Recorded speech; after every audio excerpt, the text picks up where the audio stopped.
51절 말씀 한 절만 보겠습니다. 51절 말씀 한 절 우리 같이 화면에 나오니까 합독합니다. 목이 곱고 마음과 귀에 할례를 받지 못한 사람들아, 너희도 너희 조상과 같이 항상 성령을 거스린도다. 옆에 사람 인사하세요. 잘 오셨습니다. 예.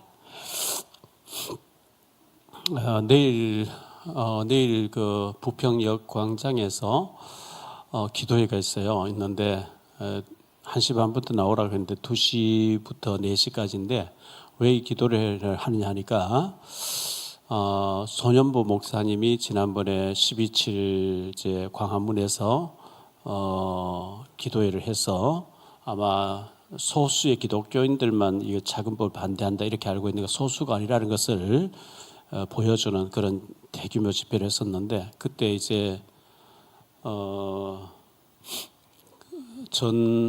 정광훈 목사님하고 그 좀 사이가 안 좋아졌죠. 왜냐하면 이 대형 집회하는 날이기 때문에 좀 자제를 해달라 했는데, 설교 딱 끝나자마자 행사 쭉 이어지는데 막 그 허용된 데시벨 이상으로 소리를 높여서 집회를 방해했기 때문에 안 좋아졌는데, 이제 화해를 했다 그래요. 왜냐하니까 지금 너무 시국이 안 좋고 우리 가만히 있어야 되겠냐, 기독교인들이 하나가 돼서 기도해야 될 게 아니냐, 지금 나라가 돌아가는 여러 가지 그런데 교회가 희망을 주고 소망을 주고 교회가 기도해야 되는데, 그래서 이번에는 각 도시마다 중요한 지점에 모여서 같이 기도하자 이렇게 된 것 같아요. 그래서 대구에는 동성로에서, 광주는 금남로에서, 또 부평은 부평역 광장에서, 서울에는 광화문에서 이렇게 전국 도시가 내일 오후에 전체가 모여서 기도하는, 나라를 위해서 정말 이 정부를 위해서 기도하는 그런 시간을 갖자 해서 뭐 보수고 또 진보고 상관없이 우리가 기독교인들 다 모여서 정말 하나님 앞에 회개하면서 기도하자 이런 집회이기 때문에 바쁘시겠지만 또 춥지만은 내일 오후 2시에 부평역으로 좀 가셔서 기도 같이 했으면 좋겠고, 서울에 계신 분은 또 광화문으로 가셔도 되겠습니다. 누가 뭐 출석 체크하고 이런 건 없지만 목사님들이 그 인천시 기독교 연합회에서 세 번 와서, 제가 이제 2번이나 그 자리에 없었기 때문에 지난 주일 저녁에 찾아와서 꼭 협조해 달라 그래서 알겠다고, 저도 가겠다고 이래 놓은 상태에 있거든요.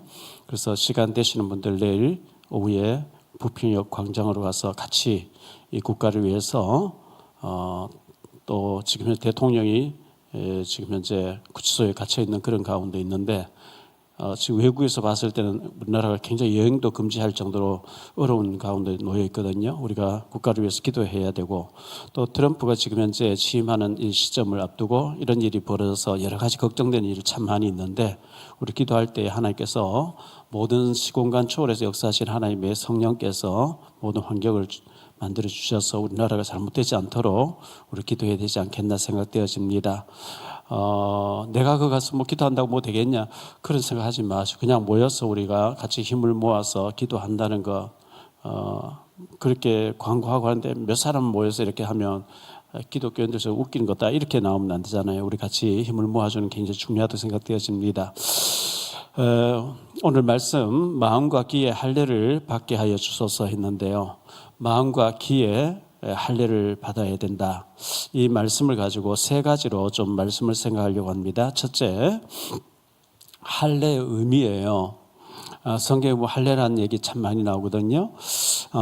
할례의 의미가 뭐냐, 최초의 할례 언약이 창세기 17장에 나옵니다. 하나님께서 아브라함 부르시고 난 뒤에 할례를 말씀하셨는데요, 17장에서 창세기 12장에서 부름받고 이제 여러 일들을 거쳐가지고 17장에서는 언약이란 말을 계속 주셔요. 언약 계속 말씀하시면서 이름을 또 바꿔주시죠. 너 아브라함이라 하지 말고 아브라함이라 하라. 사레라 하지 말고 사라라 하라.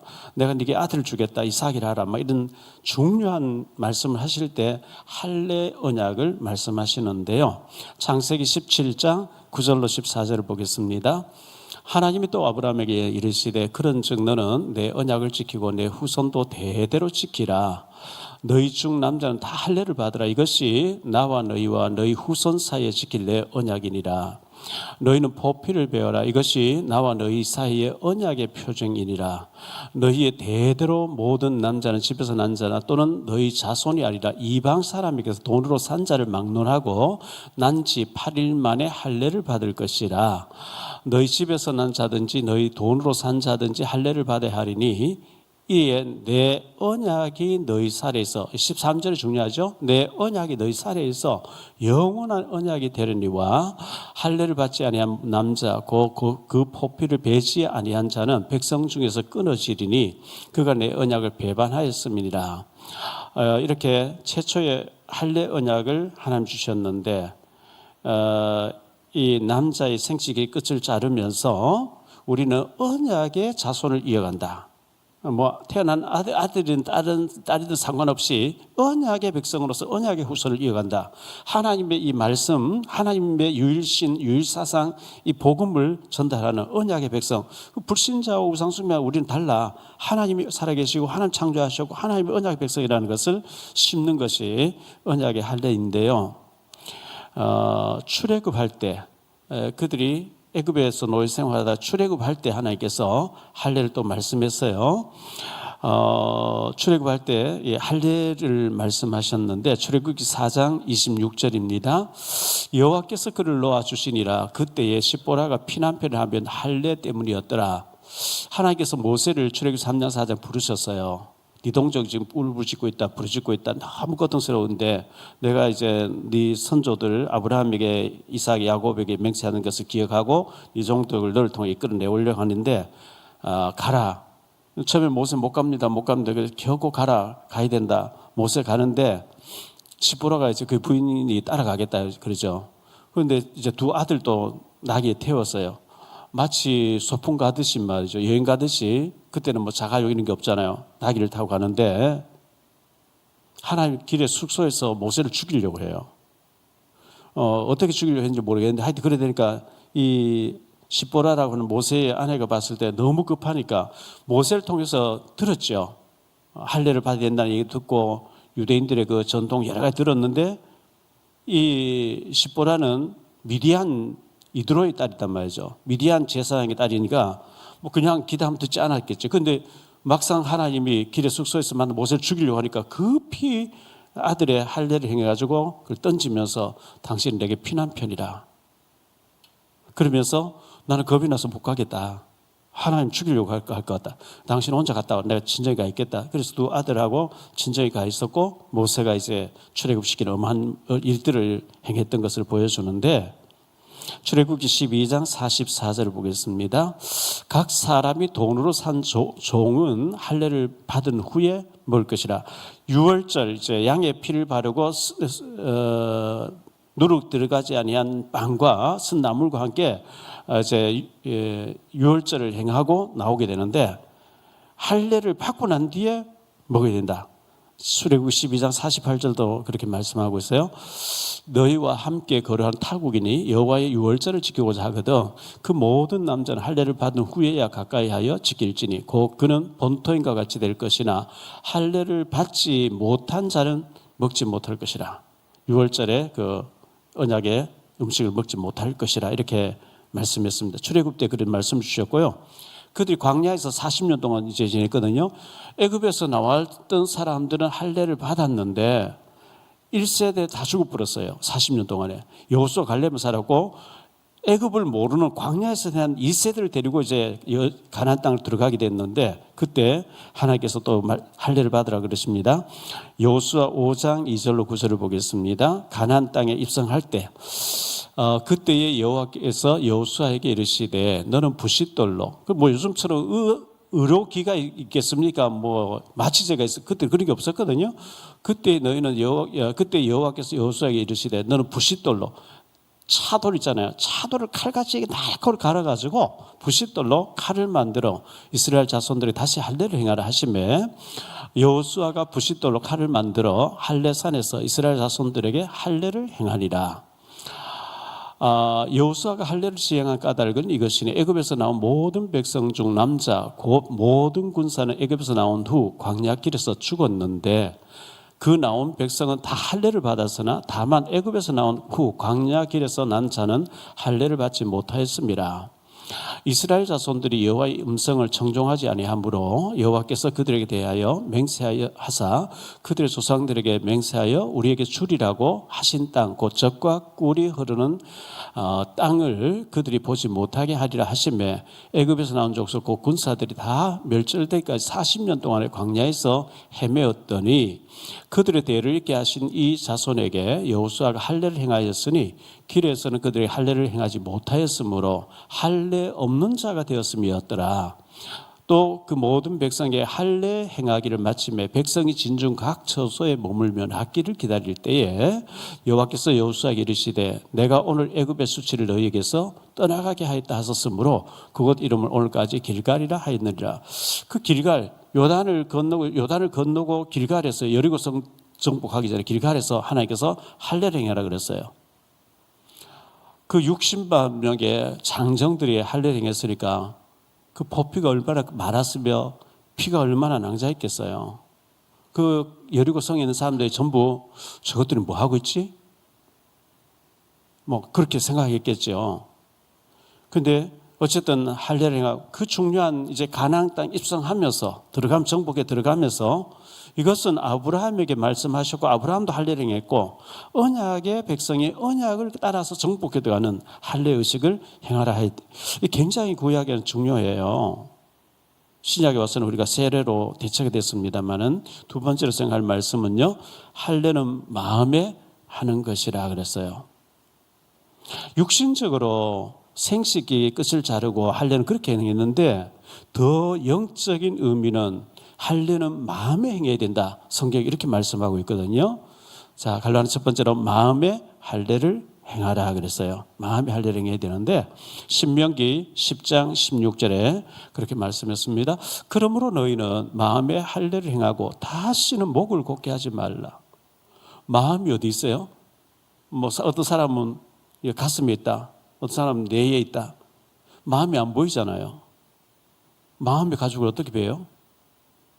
그런데 마음의 할례를 행하라 그러거든요. 마음의 할례를 행하고 다시는 목을 곧게 하지 말라. 할례를 안 행하면 목이 뻣뻣해져 있는가 봐요. 목이 굳어져 있어요. 교만이 들어가 있는 거죠. 거만해지는 거죠. 에레미야 4장 4절인데요. 유다인과 예루살렘 주민들아 너희는 스스로 할례를 행하여 너희 마음 가죽을 베고 나 여호와께 속하라 그리하지 아니하면 너희 악행으로 말미암아 나의 분노가 불같이 일어나 사르리니 그것을 끌 자가 없으리라. 마음의 할례를 행하라 그래요. 너희 마음 가죽을 베고 이 마음이 문제 같아요. 마음과 생각. 로마서 2장 29절인데요. 오직 인면적 유대인이 유대인이며 할례는 마음에 할지니 영에 있고 율법 조문에 있지 아니한 것이라. 그 칭찬이 사람에게서 아니요 다만 하나님에게서라. 유대인들은 할례 안 받은 사람 인간 취급을 안 해요. 자기들은 할례 받은 유일한 하나님의 사람이고 세계를 지배해야 되고 정복해야 되고 메시아 전쟁하는 메시아 와서 우리 유대인이 전 세계를 지배할 것이다. 마음에 할례를 육신적으로 할례 안 받은 사람은 인간 취급 안 하고요. 심지어 이게 막 얼마나 어릴 때부터 각인됐는지 바울이 가는데 선교지 가서 할례 중요한 게 아니야. 할례 안 해봐도 돼. 예수 믿는데 일어나오니까 바울 죽이려고 하잖아요. 사도행전 21장 바울이 3차 선교 마치고 예루살렘 오니까요. 야고보인데 와서 야고보가 초대교회 감독 총회장 돼 있거든요. 보고를 쭉 했어요. 하니까 큰일 났다. 우리 중에 수만 명이 바울이 나타나면 죽이려고 한 왜? 할례를 폐기하는 자라 해서 모세 율법을 폐기하고 할례를 폐기한 자이기 때문에 너를 죽이려고 한 수만 명이 모여있다. 그래서 그 오해를 풀기 위해서 그들 다 보는 앞에서 우리 가운데 서원한 사람 3명 있으니까 그들에게 할례를 행해서 그래야 네가 살아남는다. 그래가지고 뭐 바울이 생각할 때는 아니 마음에서는 아니지만 어쩔 수 없이 그렇게 하는 장면이 사도행전 21장에 나오거든요. 그런데 성경은 할례를 마음에 행하라 계속 이렇게. 이 바울 사도는 정확하게 복음을 완전히 깨달은 사람이잖아요. 그리스도 다음으로 복음을 정확하게 깨달은 사람이고, 뭐 삼층천을 올라가서 천국과 지옥을 다 봤던 사람이라 할례가 중요한 게 아니야 이렇게 얘기하는데, 유대인들은 뭐 할례가 어떤 면에서는 예수 믿는 게 더 중요하다 할 정도로 잘못된 각인돼 있었는데, 그래서 로마서 2장 29절에 바울이 이면적 유대인이 유대인이 아니며 할례는 마음에 해야 된다 이렇게 쐐기를 박은 거예요. 또 갈라디아 두 번째로 마음에 할례를 하라는 것의 의미가 무엇이냐. 마음에 할례를 받는다는 것이 마음이 강팍해지지 말라는 거예요. 완악해지지 말라는 거예요.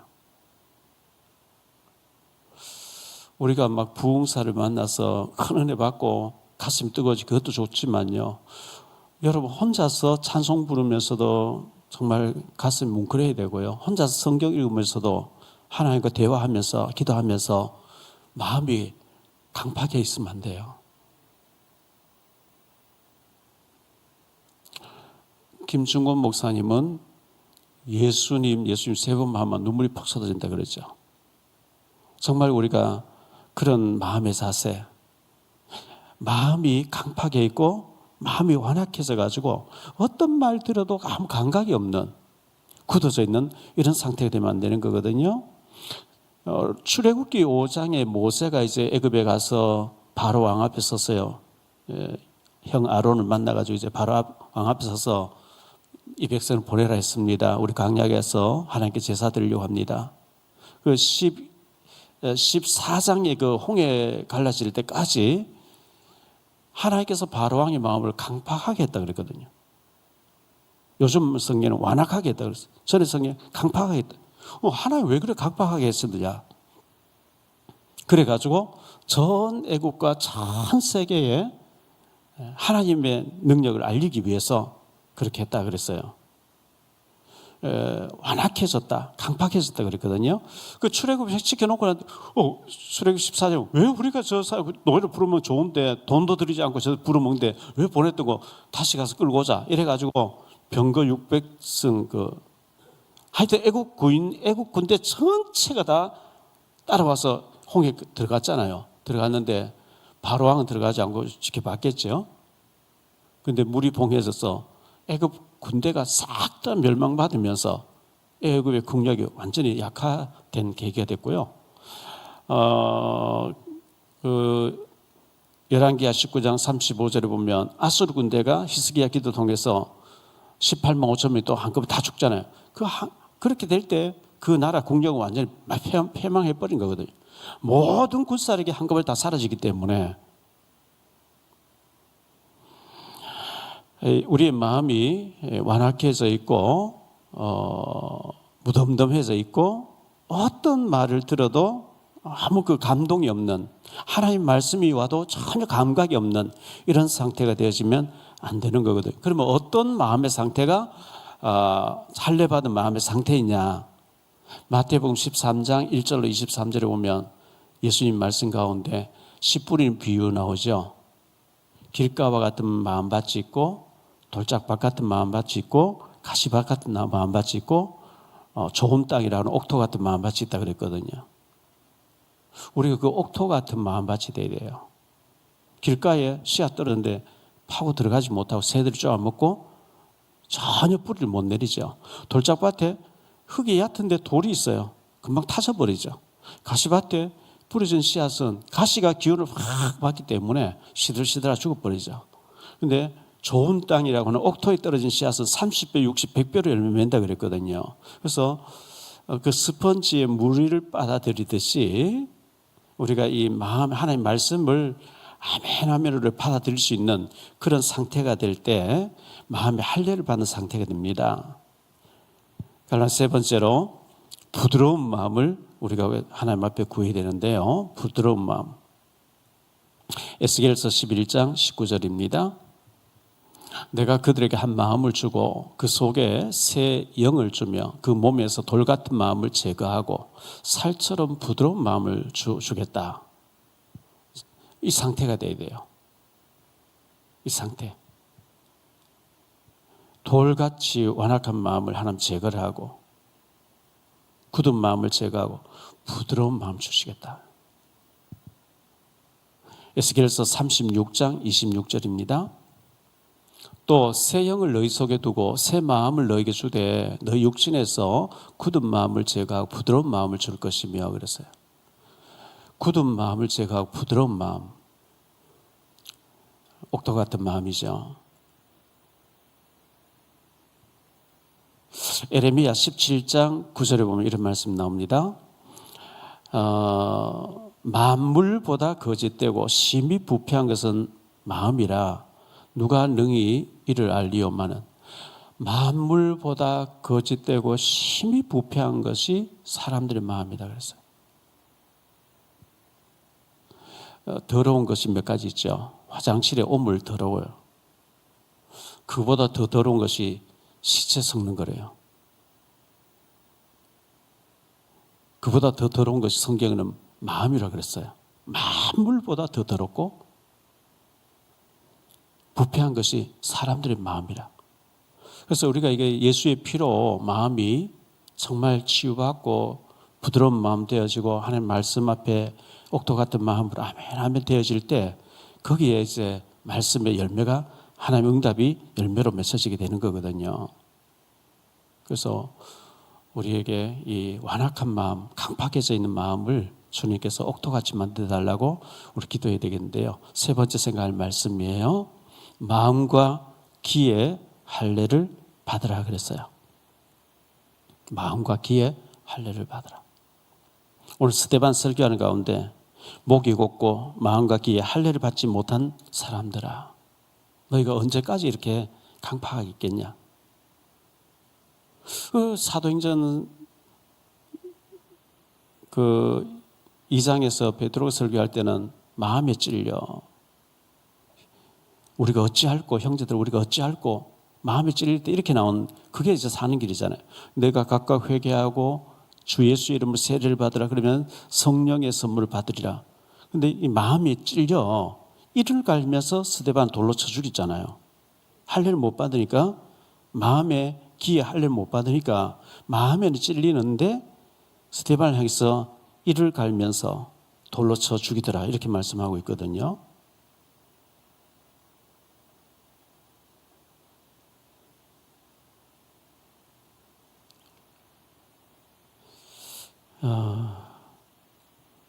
사도행전 7장 54절에 보면 그들이 이 말을 듣고 마음에 찔려, 하나님 말씀 드릴 때 우리가 마음이 찔려서 회개해야 되잖아요. 회개하면 옥토같이 마음 되는데 마음에 찔려 그를 향하여 이를 갈거늘. 다윗은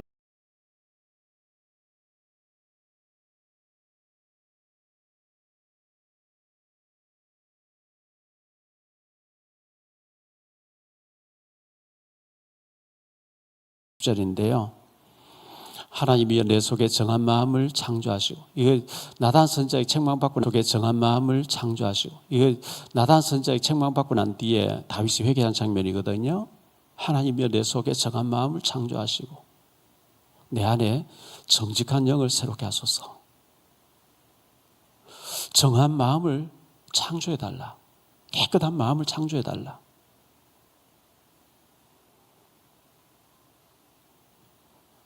내 안에 너무 거짓된 것이 많았습니다. 바세바를 알아보라 그리고 데려오라 그리고 돌려보내고 임신했다고 하니까 우리아를 보내서 덮으려고 했고, 그것도 안 되니까 바세바를 우리아를 내보내 전쟁 죽이고, 그리고 빼앗아 와서 애가 태어나 죽을 때까지 모른 척하고 지냈는데 나단 선지자 그때 왔단 말이에요. 1년쯤 지나고 왔죠. 그래서 그 지적을 받고 난 뒤에 다윗이 회개하면서 내 마음 속에 정한 마음을 새로운 마음으로 창조해 주시고 내 안에 정직한 영을 달라고. 내가 왜 이렇게 부패했고 거짓되게 가시로 돼 있습니까? 이렇게 회개하면서 사는 길 있잖아요, 이제.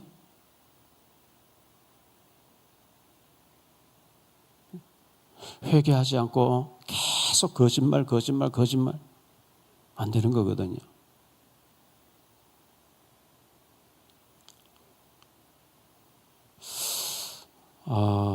참 염려스러운 일들이 막 소송 계속 고소하는 일을 볼 때 참 걱정스러워요. 회개하면서 사는 길이 있는데 덮으려고 계속 이렇게 하면 안 되는 거거든요. 관련 두 번째로 마음과 귀에 할례를 받으라 그랬어요. 마음이 강팍해지고 완악한 마음이 부드러운 마음으로 바뀌어져야 되고요. 할례는 베어낸다는 뜻이잖아요. 덮여 있는 걸 베어낸다. 가려져 있는 것을 이제 제거하는 건데, 계시록 2장 3장에 보면 소아시 7교회가 나타나요. 거기 예수님께서 나타나셨는데 소아시 7교회에 말씀을 주시고 난 뒤에 꼭 하시는 말씀이 귀 있는 자들은 성령이 교회들이 하시는 말씀을 들을지어다. 귀 다 있잖아요. 귀머거리 안 있으면 귀가 다 있거든요. 있는데 마음의 할례를 안 받으면 그 말이 와닿지 않아요. 마음이 와닿지 않아요. 귀 있는 자는 성령이 교회들에게 하신 말씀을 들을지니라. 계속 그렇게 말씀하고 있거든요.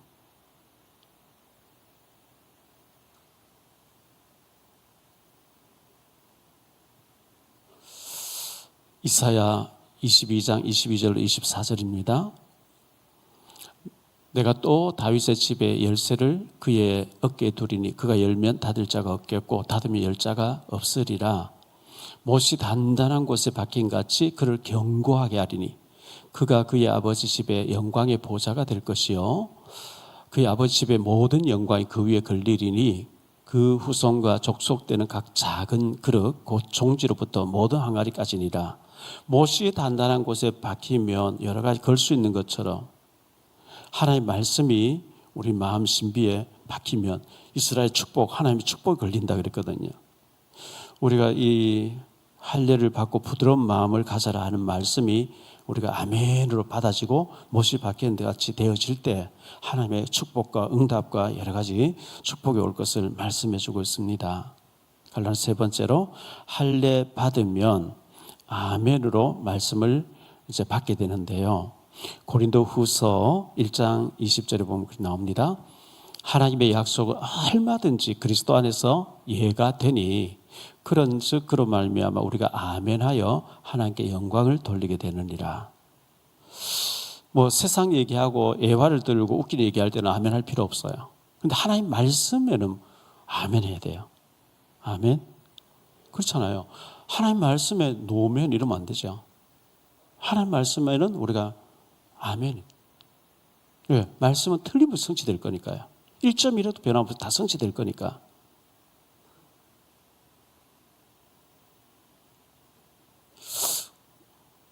예수님께서 내가 진실로 너희에게 이르노니 이 말씀을 많이 하시죠.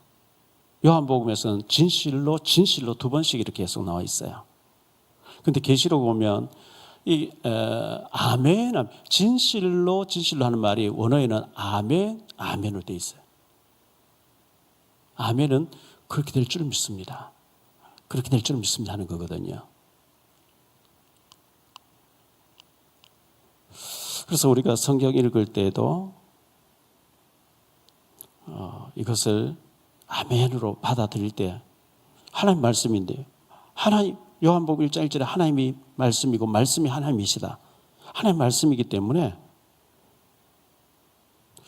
제가 주일 설교를 준비를 했는데요. 주일 설교에서 그런 얘기를 했어요. 서론에서. 하나님이라는 이름의 뜻이 엘로힘이라고 하는 하나님의 이름의 뜻이 명사가 아니고 동사예요. 명사라는 얘기는 기록된 이름이에요. 동사는 행동하고 움직이는 걸 동사라 그러거든요. 하나님의 이름이 명사가 동사예요.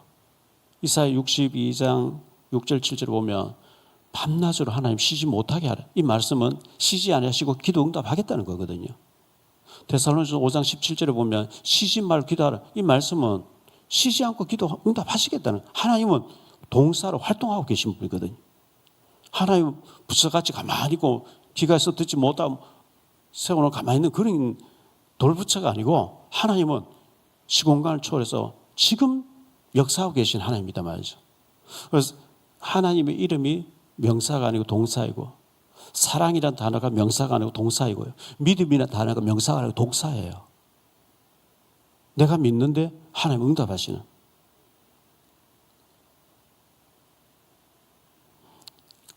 결론적으로 말씀을 맺겠습니다. 할례를 받으라 그랬어요. 구약은 할례, 신약은 세례인데요. 세례의 의미가 옛사람 죽고 새로운 사람으로 살겠다. 갈라디아 2장 20절이죠. 내가 지금까지 내 마음대로 살았는데 이제 내가 죽고 내 속에 그리스도가 주인 되도록 살겠습니다. 옛사람 죽고 옛날 죄를 다 청산하고 정말 하나님 안에서 새로운 사람 살겠습니다. 이게 세례의 의미고 할례의 의미거든요. 갈라디아 2장 20절 나왔네요. 내가 그리스도와 함께 십자가에 못 박혔나니 그런즉 이제 내가 사는 것이 아니요 오직 내 안에 그리스도께서 사시는 것이라. 이제 내가 육체 가운데 사는 것은 나를 사랑하사 나를 위하여 자기 자신을 버리신 하나님 아들 믿는 믿음 안에 사는 것이라.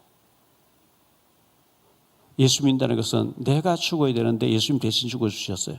그래서 내가 예수님과 함께 십자가에 못 박혔고, 그런즉 이제 내가 사는 것이 아니고 오직 내 안에 그리스도께서 사신 것이라.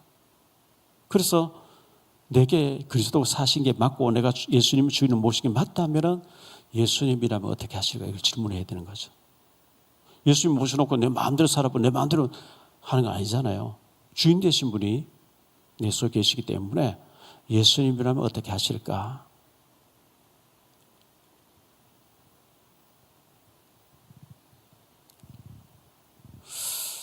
두 번째로 할례를 살에 새기는 것이다. 언약을 살에 새겨 넣는 것이다 그랬어요. 언약의 백성, 약속의 후손들, 그냥 단순하게 애가 태어나고 애를 그냥 학교 보내주고 그렇게 키우는 게 아니고, 너희가 자신이 언약의 사람이고 언약의 백성을 낳아서 언약의 후손을 키우는 것이 우리가 해야 될 일인데,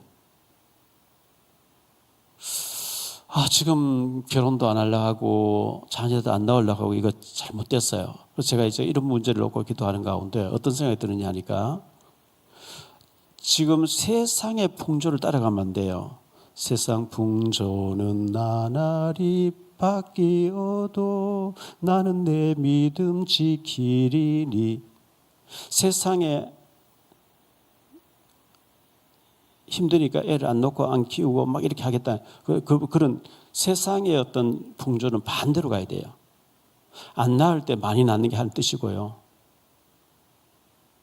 왜냐하면 이대로 계속 가면은 인구가 줄어들고 이제 애들 기성세대 됐을 때는 완전 상황이 뒤집어져 있을 거니까 세상 풍조는 반대로 가야 하나님 법이에요. 그리고 CTS 감경철 회장님이 어느 신문에서 얘기한 걸 제가 읽어봤는데요. 교회가 이 시대의 대안이 되어야 된다. 저는 100% 맞다 생각해요. 애들 키우기가 힘들고 직장 다니고 돈 벌어야 되는데 애들 맡아줄 데가 없고 하니까 안 낳는데, 교회마다 전부 개방해가지고 저렴하게, 그리고 아이들을 안심하게 교회에서 키울 수 있도록, 그래서 애를 마음껏 낳을 수 있도록 교회가 대안이 되어 있다. 저도 100% 아멘이에요. 교회가 그렇게 해야죠.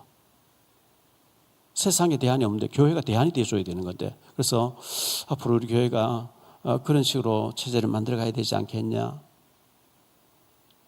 근데 성경을 갈라디아서 보면 먼저 믿음의 가정들이 먼저 하라 그랬잖아요. 불신자도 해야 되지만 믿음의 가정 먼저 하는 게 맞고요. 이강우 목사님, 거의동 좋은나무 교회 목사님이 지난번에 국민일보에 그 기도문 나왔죠. 산토끼 잡는 것도, 들에 있는 토끼 잡는 거 중요하지만 집에 있는 토끼를 더 잘 키워야 된다, 이런 얘기를 하는 거 봤는데, 정말 이강욱 목사님 말이 맞다고 생각하고요. 우리 불신자 전도하는 것도 중요하고 밖에 있는 아이 전도하는 것도 중요하지만 교회에 있는 아이들을 믿음으로 잘 키워내는 거 너무 중요해서 그분도 아이들 데리고 미국 같은 데 다녀오고 일본 다녀오고 계속 그렇게 하는 거 봤는데, 우리 교회도 지금부터 좀 이제 우리 행정부에 좀 준비를 하셔가지고 내년 겨울쯤에는 아프리카를 좀 케냐를 좀 다녀오면 어떻겠냐. 김덕일 선교사님 계시니까요. 아프리카에 가서 돈이 약간 뭐 경비가 들겠지만 가서 아이들 데리고 가서 아프리카가 어떤 곳인지 한번 보여주는 것도 세계적으로 눈 열어주기 굉장히 도움돼요. 해야 돼요.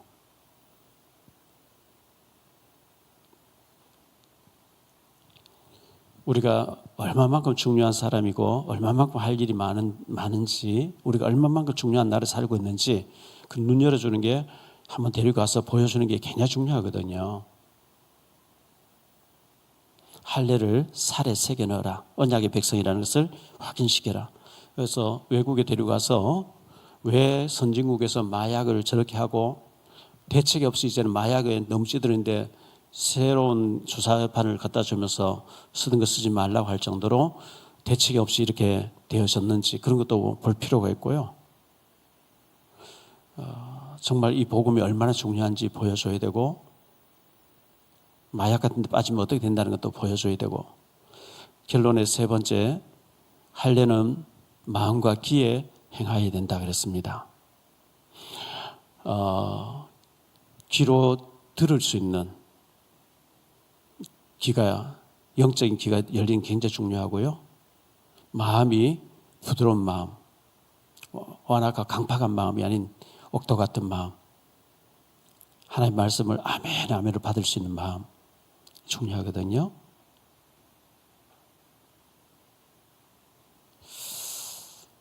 다시 한번 에스겔서 11장 19절로 20절을 한번 보죠.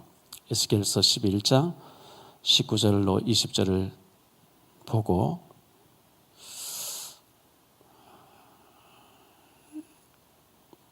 내가 그들에게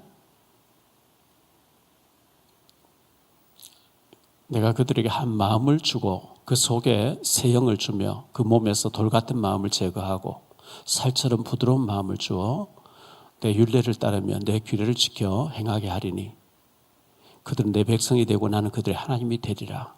돌 같은 마음, 하나님 혹시 제 마음이 돌같이 굳어져 있고 강팍해져 있지 않습니까? 이 돌같은 마음을 제거하고 부드러운 마음을 주리니 그랬거든요. 그리고 그들은 나의 백성이 되고 나는 그들의 하나님 되겠다. 에스겔서 36장 26절 27절인데요. 내가 그들에게 한 마음을 주고 그 속에 새 영을 주며 그 몸에서 돌 같은 마음을 제거하고 살처럼 부드러운 마음을 주어 20절 내 율례를 따르며 내 규례를 지켜 행하게 하려 함이라. 내 율례를 행하게 하리니 너희가 내 규례를 지켜 행할지니라. 이렇게 말씀했습니다. 돌같이 굳어져 있는 마음, 하나님 성령의 불로 옥토 같은 마음, 부드러운 마음을 주셔서 하나님 말씀이 내 속에서 열매 맺어지고 풍성해질 수 있도록 마음과 귀에 듣고 또 생각할 수 있는 마음과 귀에 할례를 받고 부드러운 마음 가지고 우리가 옥토 같은 마음으로 하나님 말씀을 사랑하고 하나님을 경외하고 그런 축복받는 마음이 될 수 있도록 기도하는 복된 밤이 되시기를 이 말씀으로 축원을 드립니다. 우리 합심해서 좀 기도하기를 원합니다. 좀 불을 좀 꺼주시고요.